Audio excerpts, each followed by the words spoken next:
새침하게 흐린 품이 눈이 올 듯하더니 눈이 아니오고 얼다가만 비가 추적추적 내리었다. 이날이야말로 동소문 안에서 인력거 꾼 노릇을 하는 김천지에게는 오래간만에 닥친 운수 좋은 날이었다. 문 안에 들어간답시는 앞집 마나님을 전찻길까지 못을 다 들인 것을 비롯하여 행여나 손님이 있을까 하고 정류장에서 어정어정하며 내리는 사람 하나하나에게 거의 비는 듯한 눈결을 보내고 있다가 마침내 교원인 듯한 양복쟁이를 동광학교까지 태워다 주기로 되었다. 첫 번째 30전, 둘째 번에 50전. 아침 대바람에 그리 흉치 않은 일이었다. 그야말로 재수가 온붙어서 근 열흘 동안 동구경도 못한 김천지는 10전짜리 백통화 서푼 또는 5푼이 찰깍하고 손바닥에 떨어질째 거의 눈물을 흘릴 만큼 기뻤었다. 더구나 이날 이때에 이 80전이라는 돈이 그에게 얼마나 유용한지 몰랐다. 컬컬한 목에 모주 한 잔도 적실 수 있거니와 그보다도 아픈 아내에게 설렁탕 한 그릇도 사줄 수 있습니다. 그의 아내가 기침으로 쿨룩거리기는 벌써 한 달 이상 되었다. 조밥도 굶기를 먹다시피 하는 형편이니 물론 약 한 첩 써본 일이 없다.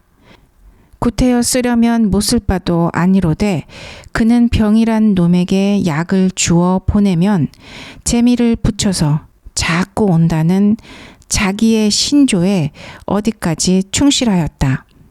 따라서 의사에게 보인 적이 없으니 무슨 병인지는 알 수 없으되 반드시 누워가지고 일어나기는 새로 뭐로도 못 눕는 걸 보면 중증은 중증인 듯하다.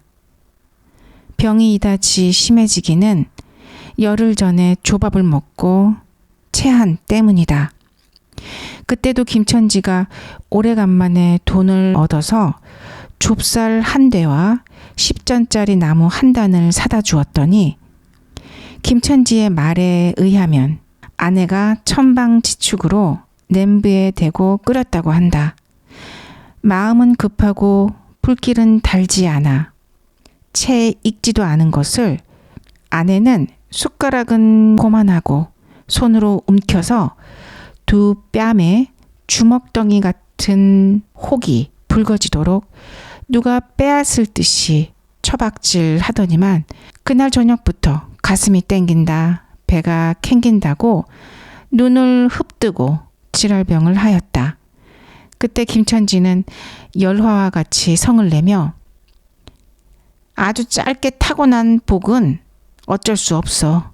못 먹어서도 병, 먹어서도 병. 어쩌란 말이냐?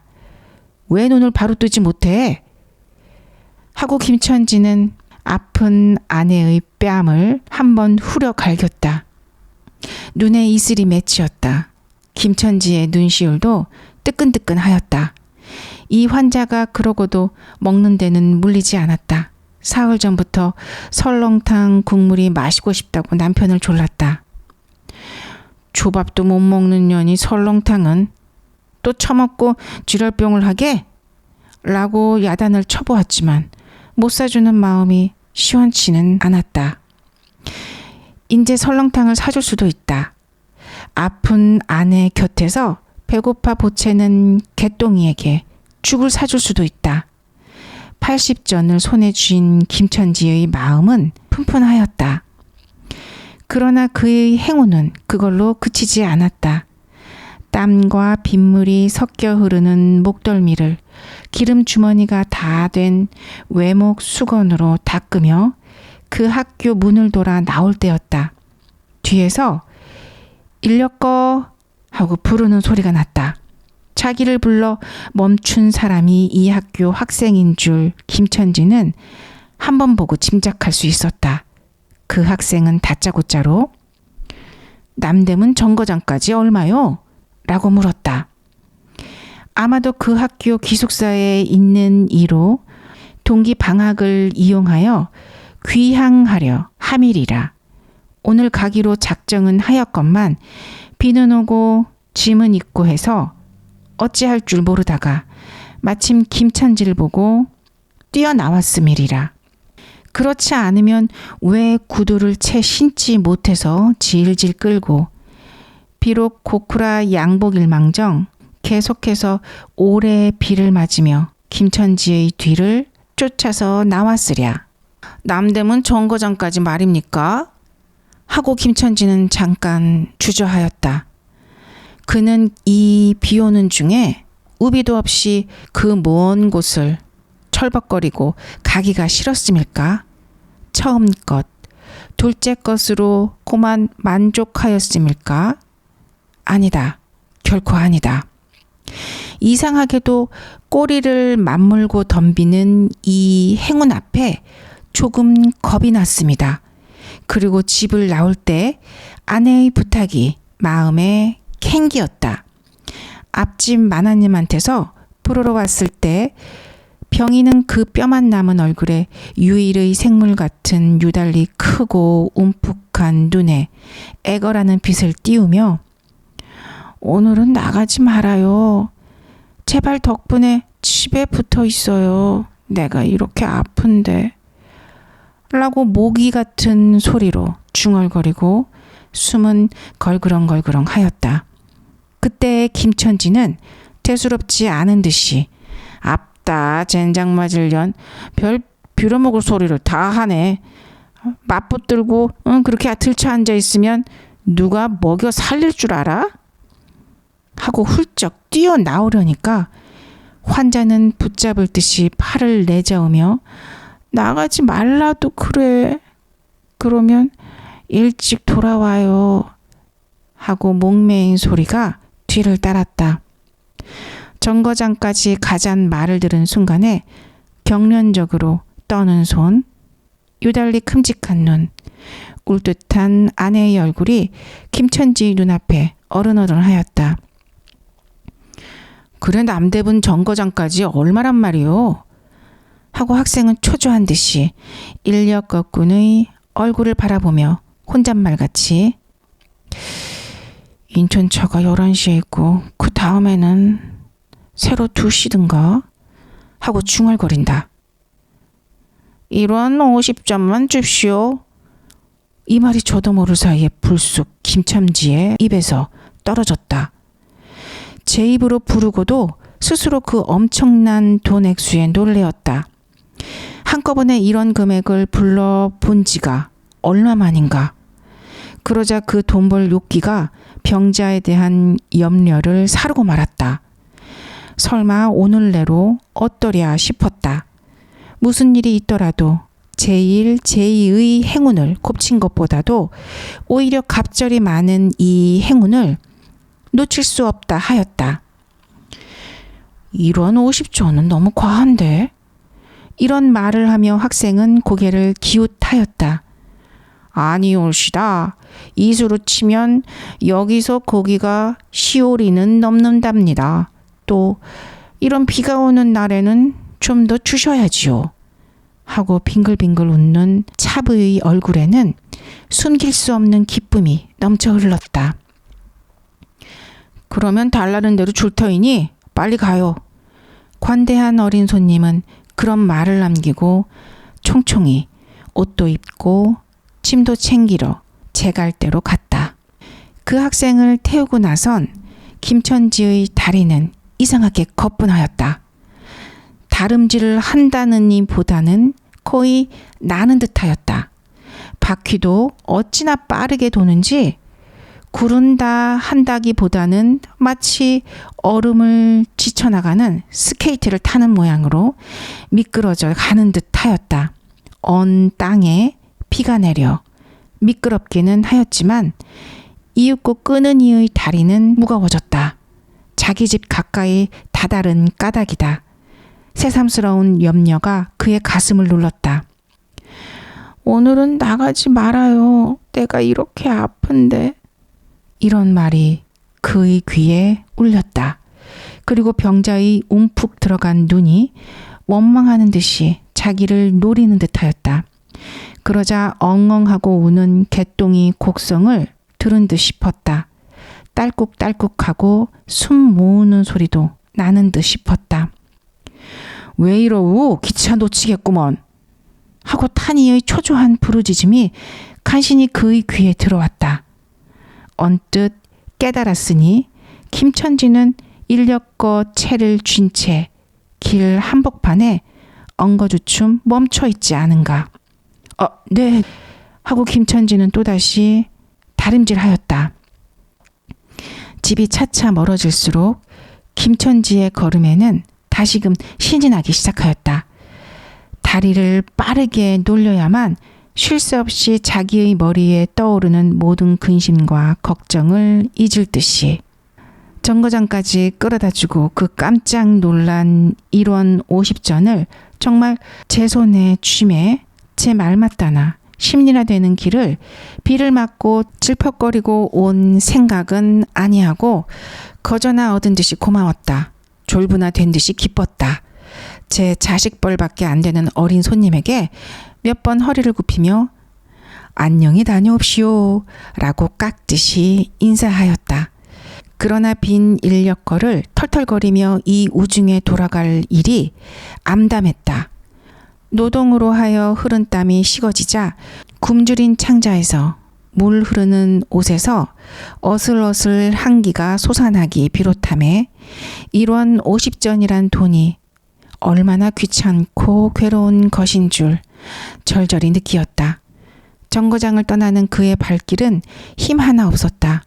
온몸이 옹성거려지며 당장 그 자리에 엎어져 못 일어날 것 같았다. 젠장 맞을 것. 이 비를 맞으며 빈 인력거를 털털거리며 어찌 돌아간담? 제 할미를 붙을 비가 왜 남의 상판을 딱딱 때려?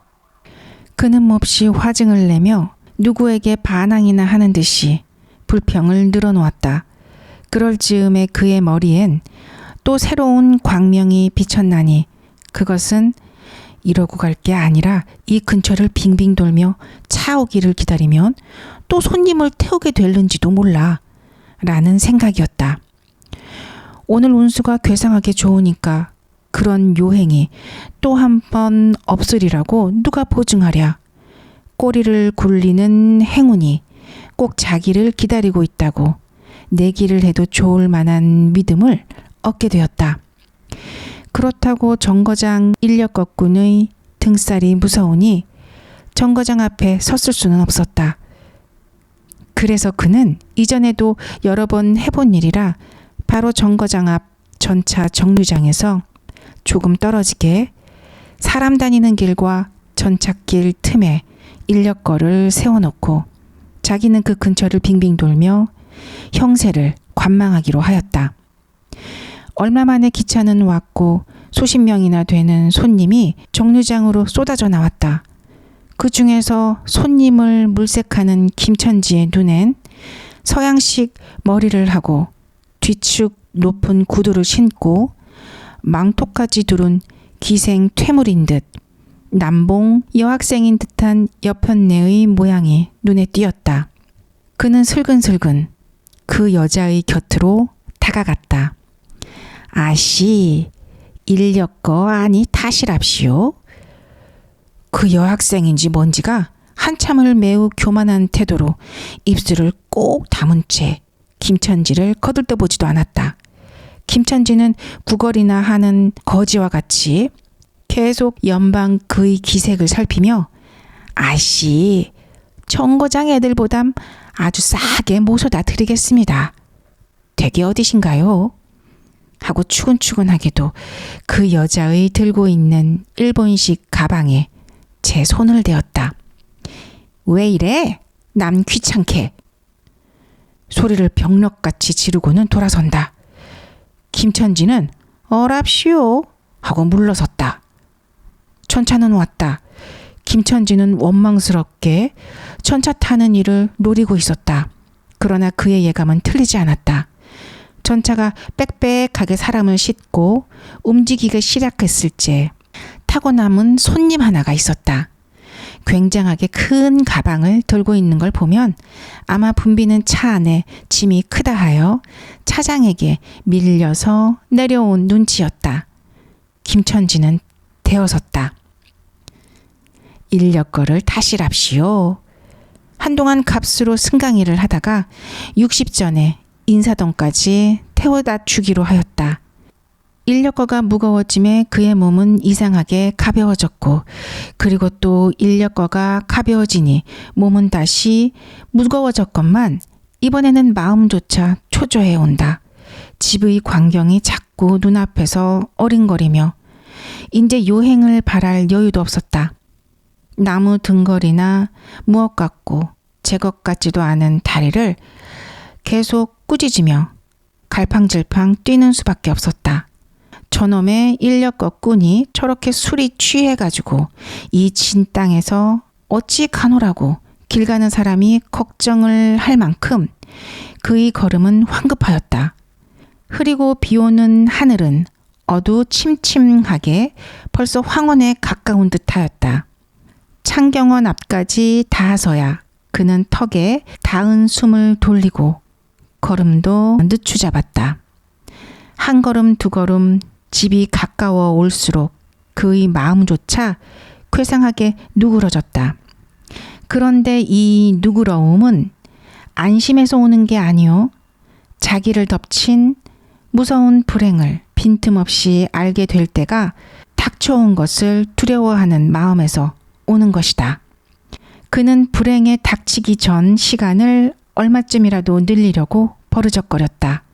기적에 가까운 벌이를 하였다는 기쁨을 할 수 있으면 오래 지니고 싶었다. 그는 두리번 사면을 살피었다. 그 모양은 마치 자기 집, 곧 불행을 향하여 달려가는 제 다리를 제 힘으로는 도저히 어찌할 수 없으니 누구든지 나를 좀 잡아다고 구해다고 하는 듯하였다.